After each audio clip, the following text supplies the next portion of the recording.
Need to be able to hear. VSS Unity. But so they will experience about 3 Gs. That rocket burn will happen for about 60 seconds, and that's when the spaceship will finally touch the edge of space. It'll pass about 50 miles above the Earth. That here in the U.S. Is deemed the border of space by NASA, FAA, the Air Force. Of course, it is not the Kármán line. There's been a lot of discussion about that, whether or not this really is space or not. Blue Origin, as you've heard, goes past that Kármán line at 62 miles above Earth. But here in the U.S., NASA, the FAA, Air Force designate that the passengers on board will, in fact, become passengers. But, Brian, we are like less than 2 minutes away from this incredible release. So we are all incredibly excited here on the ground. But it's important for our viewers to remember that this is not commercial operation. Blah, blah, blah. Just do it. They won't start those until the start of 2022. What we're viewing right now is a test flight.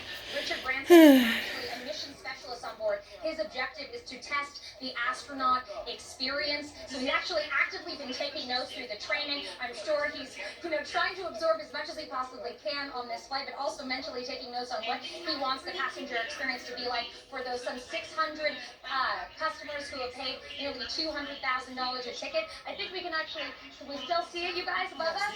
Well, it's pictures now, Rachel, on the screen. And if you look at the top right corner of the screen, you'll see T-minus 58 seconds. You'll see at an altitude of 46,000 feet. We're seeing some shots of Branson, and then this shot from the ground of the mothership, and we're about to see the space plane take off. So Rachel, 40 seconds to go. They are now pretty confident they can actually launch, and they can move to this key moment. You said that for a few seconds, this plane's going to be in free fall, right? That's right, Brian. And that is that moment when everyone sort of like holds their breath. Is this rocket going to ignite? Is this thing going to touch the edge of space? I want to point out that because this is a test flight, all the passengers on board, they are wearing parachutes. They also have additional oxygen on board if necessary. You see that the pilots are wearing oxygen masks. The passengers, though, they are not. We are about 10 seconds away from release, Brian, here on the ground at Spaceport America. You can hear the crowd cheering behind me. This is that historic moment that Richard Branson God, this chick needs to be quiet. have been waiting for nearly 2 decades, and we have released, Brian. We have released. The rocket engine has ignited. This is the moment that Branson and his team have been waiting for. Oh, I gotta pause. I gotta take this in. This is really an incredible moment here. Something wrong with this lady. You are watching around the world. Trust me, you're going to see it in a moment. Rachel is a few seconds ahead of They like to talk over each other. You're seeing on your television. So Rachel's telling us from the ground, she knows that the Unity 22 has successfully fired its rocket. So Rachel, what's next? All right, so Brian, what I can tell you, and yes, apologize for that delay, but we're 45 seconds into this burn. Now, this rocket motor should be burning for about 60 seconds. That will catapult them to the edge of space. So we're really looking for that 60-second burn. Here on the ground, we're about 3 seconds away from it. So that's when we know that they are headed to the edge of space, that Branson will indeed be getting his astronaut wings. And here he goes. Here from the crowd behind me, they have hit that moment. They are coasting to the edge There of it goes. Space. And viewers on your television screen, you are now able to see what Rachel described a moment ago, where you see the rocket burn actually happening. Kristen Fisher, what does this moment feel like to you on the ground there as well? Unbelievably exciting. Check that thing out. Spaceship 2 rocketing up into space right now. We could see the moment when Spaceship 2 released from the mothership. You could see the smoke, the contrails from the ground as it rocketed up. Everybody on the ground pretty neat. cheering, and now this spaceship is in the very capable hands of the 2 pilots on board this flight. Dave McKay, Michael Masuki.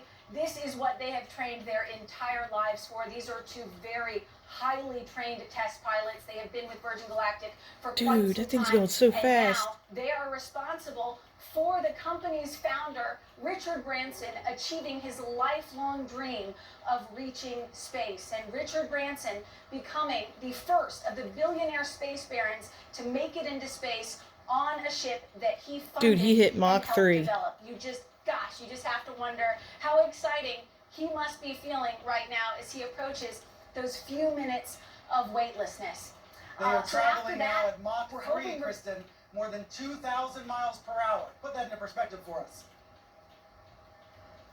well, the amount of G-forces that they must feel as they are rocketing up. I mean, you saw that moment of free fall, then the second that that rocket engine ignites, those astronauts are thrown back into their seat, pushed back, and then as it rockets up vertically into space, they are literally pressed down with all of those G-forces. And when you hear about these astronauts, or soon-to-be astronauts, I should say, but when you hear about how this crew was training, that's what they're talking about. They were doing all of those centrifugal trainings to get their bodies used to what it feels like to feeling all of those G-forces. They were also getting used to what it feels like when you actually get those few minutes of weightlessness by traveling in the vomit comet, as they call it. The vomit You comet. get the big up and down curves, and you get to experience just a few seconds of weightlessness. And now I believe what I am seeing is a little bit ahead of what you guys are seeing, but we did get a glimpse into inside Spaceship Two, and maybe you guys will see it So that's in coming just in a a few more moment. minutes. But we know the speed is slowing down dramatically now down to this Mach 1. Rachel, what does it feel like? Is it like a roller coaster where you have that momentary sensation of weightlessness, but you're feeling it for several minutes? That's exactly it, Brian. That's what they describe it as. That moment when you get to the very top of the roller coaster and just coming at the edge, how that your stomach kind of drops and you're kind of floating there for a minute. It's exactly that, but for a prolonged period of time. And we just saw here on the ground at Spaceport America a brief glimpse of Richard Branson and his fellow mission specialists floating in microgravity inside VSS Unity, earning those astronaut wings. And here on the ground, there's been tons of cheers here. They just announced that, today space is Virgin territory. So the team here at Virgin Galactic, incredibly proud of what they have pulled off. They have been talking about Richard's plane, Richard's flight, Richard's plane, for nearly 2 decades now, since they bought the technology to Spaceship One from the Ansari X Prize back in 2004. So this has been a long time in the making, and I cannot wait to speak to Sir Richard Branson when he lands after this historic flight and hear what he has to say. Brian. Retired NASA astronaut Daniel Tani also with us. Daniel, describe the sensation that they're going through right now. Boy, my first moments of zero G are just, just locked into my head. It's just fantastic.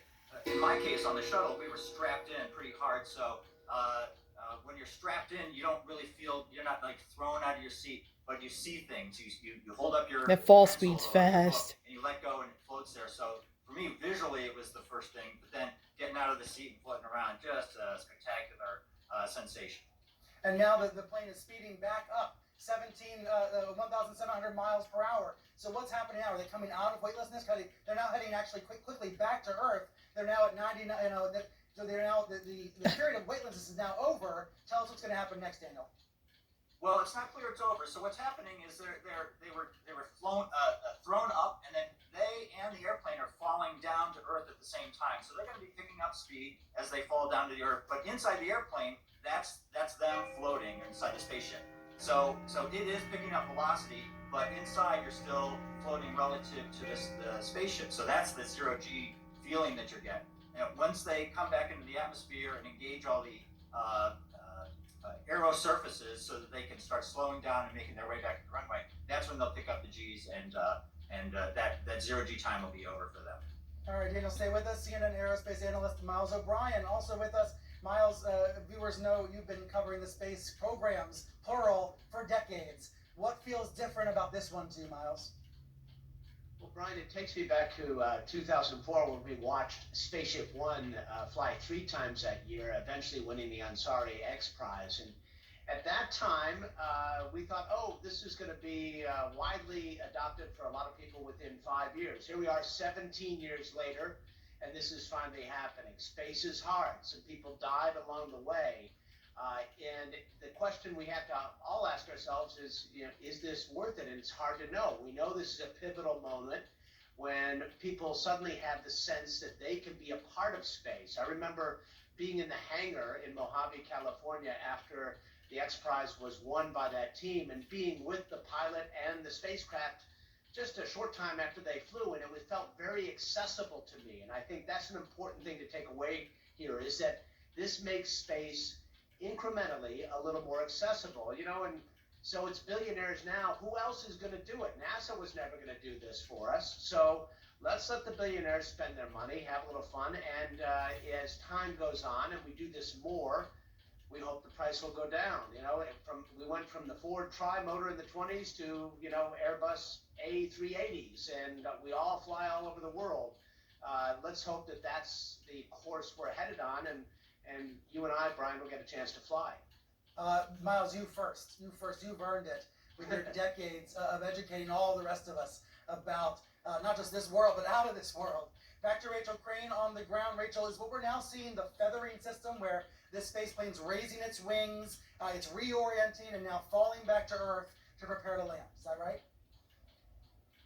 That's right, Brian. And here on the ground at Spaceport America, we actually just heard the sonic booms of re-entry, which is, we didn't know we were going to hear that. So that was quite amazing. That was something that the crowd, they started cheering about. And we did just see the emergency response vehicles head out. Oh, we're hearing Richard right now on the ground here at Spaceport America. I know you guys had the delay, but we're hearing, he's speaking to us right now. Can't quite make out what he's saying, but he's back strapped into his seat. I'm sure he's speaking about the experience. Cannot wait to hear what he has to say. But really, once we saw him strap himself into the seat, he was grabbing his fellow mission specialists. They were clearly taking in this moment. Clearly, this is as we've been speaking about, this is 2 decades in the making for him and his team. So, this was a very historic, meaningful moment to Richard Branson. As I said, we just heard from him. We see him and his mission specialists back in their seat. They're starting re-entry. And, we know that there was a weather delay here at Spaceport America for this launch this morning.